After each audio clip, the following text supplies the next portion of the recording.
আমি দাঁড়িয়েছিলাম, বসেছিলাম গাড়িতে। তারপর ওরা গুলি চালালো। যখন গুলি চালালো, হঠাৎ করে একটা ছেলে চলে এলো, তার নাম আক্তার। সে তার হাতটা তুলে দিল। সে জানতো না কি হয়েছে। যে গুলিটা আমার কপালে লাগার কথা, সেই গুলিটা ওর হাত ফুটো করে বেরিয়ে গেল। জেনে রাখবেন, সারা শরীরে এমন কোনো জায়গা নেই যেখানে আমার চোট নেই। 21শে জুলাই কোমরে মেরে কোমর ভেঙে দিয়েছিল প্রায়। আমাকে রোজ এক্সারসাইজ করে থাকতে হয়, যন্ত্রণা সহ্য করে বেঁচে থাকতে হয়। তাও মনে রাখবেন, জীবনে আমরা হারতে শিখিনি।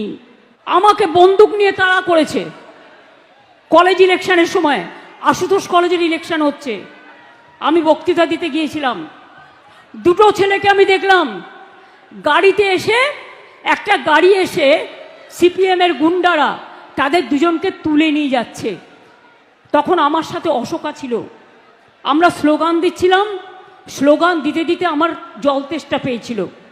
আমি জল খেতে এসে দেখি, আরে আমাদের ছাত্র পরিষদের দুটো ছেলেকে তুলে নিয়ে যাচ্ছে কলার ধরে। তখন আমরা মাত্র দুজন ছিলাম, কিন্তু আমাদের সাহস ছিল দেখুন। আমি গিয়ে কলারটা ধরলাম গাড়ি থেকে নামিয়ে এনে, আর অশোকা দুটো থাপ্পড় মারল। এবং তারপর ছেলে দুটোকে বাঁচিয়ে আমরা নিয়ে এলাম। তারপর কি করলো? আমাকে বন্দুক নিয়ে তাড়া করলো, আমাকে পাইপ গান নিয়ে তাড়া করলো, আমাকে স্ট্যান্ড গান নিয়ে তাড়া করলো। তখন বক্সিদাদের পাড়ায় আপনারা দেখবেন এখনও শ্রীহরি বলে একটা মিষ্টান্ন ভাণ্ডার আছে, তার পাশে একটা রেস্টুরেন্ট ছিল। সেই পাড়ার ছেলেরা দেখতে পেয়ে চারিদিক দিয়ে আমায় ঘিরে ধরেছে। চুপ করে ওরা আমাকে ভেতরে রেস্টুরেন্টে ঢুকিয়ে দিল। তারপরে কোলাপসিবল গেটটা টেনে দিল। ওরা আমাকে খুঁজে পেল না, না তো সেদিনই আমায় মেরে ফেলতো। এরা আবার বড় বড় কথা বলে, এদের মুখে সমালোচনা মানায়।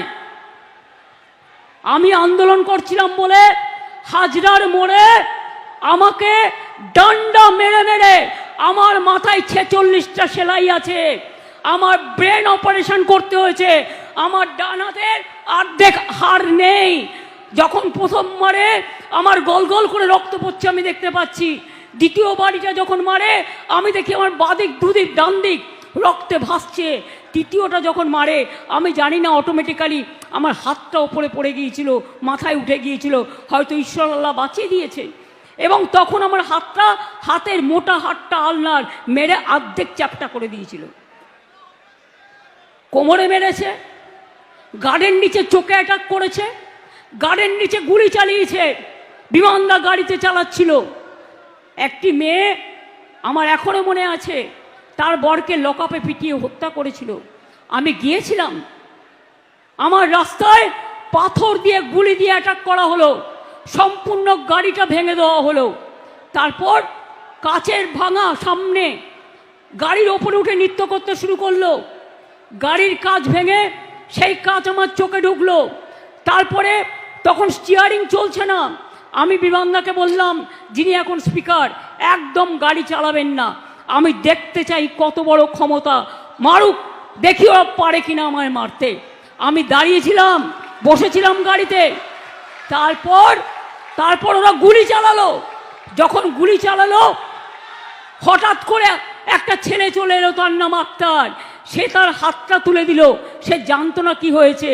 যে গুলিটা আমার কপালে লাগার কথা, সেই গুলিটা ওর হাত ফুটো করে বেরিয়ে গেল।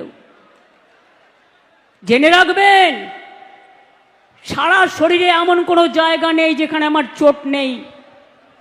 21শে জুলাই কোমরে মেরে কোমর ভেঙে দিয়েছিল প্রায়। আমাকে রোজ এক্সারসাইজ করে থাকতে হয়, যন্ত্রণা সহ্য করে বেঁচে থাকতে হয়। তাও মনে রাখবেন, জীবনে আমরা হারতে শিখিনি।